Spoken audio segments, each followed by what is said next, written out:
డబ్బులు పంచితే గెలుస్తామని మంత్రి మల్లారెడ్డి భ్రమలో ఉన్నాడని మేడ్చల్ కాంగ్రెస్ అభ్యర్థి వజ్రేష్ యాదవ్ కుమారుడు అజయ్ యాదవ్ అన్నారు. నిన్న రాత్రి ఫిర్జాదిగూడ కార్పొరేషన్లోని ఒక అపార్ట్మెంట్ బీఆర్ఎస్ పార్టీ డబ్బులు ఉన్నాయనే సమాచారంతో అక్కడకు వెళితే కాంగ్రెస్ నాయకులపై చేసిన దాడికి నిరసనగా మీడియా సమావేశం నిర్వహించారు.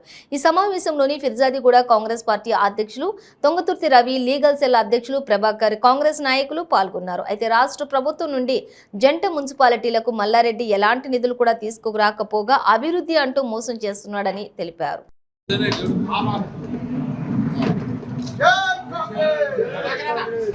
నమస్కారాలు. నిన్న జరిగిన సంఘటన చాలా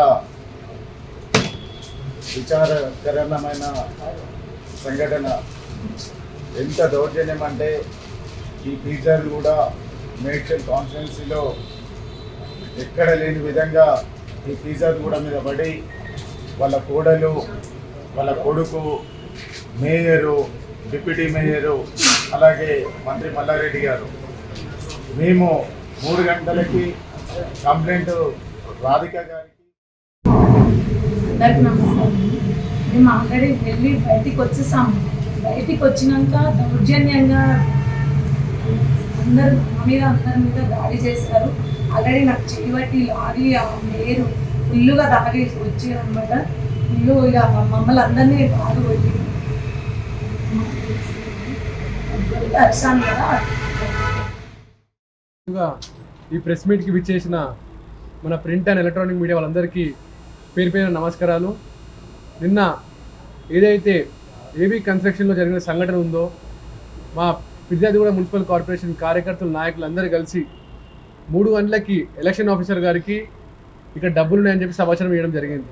కానీ అధికారులందరూ దాన్ని మెల్ల డిలే చేసుకుంటూ అక్కడ ఒక గొడవ వాతావరణం క్రియేట్ చేసి, ఒక అట్మాస్ఫియర్ క్రియేట్ చేసి, ఒక గొడవ చేసి ఆ డబ్బుల్ని వేరే దగ్గర తీసుకుని వెళ్ళిపోయారు వాళ్ళు.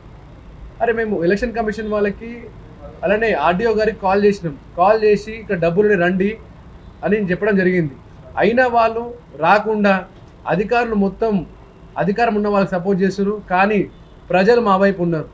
మల్లారెడ్డి గారు అనుకుంటున్నారు ఏంటంటే, మేము డబ్బులు వంచితే, మేము ఇవి వంచితే అవి వంచితే మేము గెలుస్తాం అనుకుంటారు. కానీ ప్రజలు టీఆర్ఎస్ పార్టీ 5 సంవత్సరాల నుంచి ఏ ఒక్క పని చేయలేదు. నిన్న మేయర్ గారు ప్రెస్ మీట్లో అంటున్నారు రేవంత్ రెడ్డి గారు ఏమి ఇచ్చిన నిధులు అని చెప్పేసి.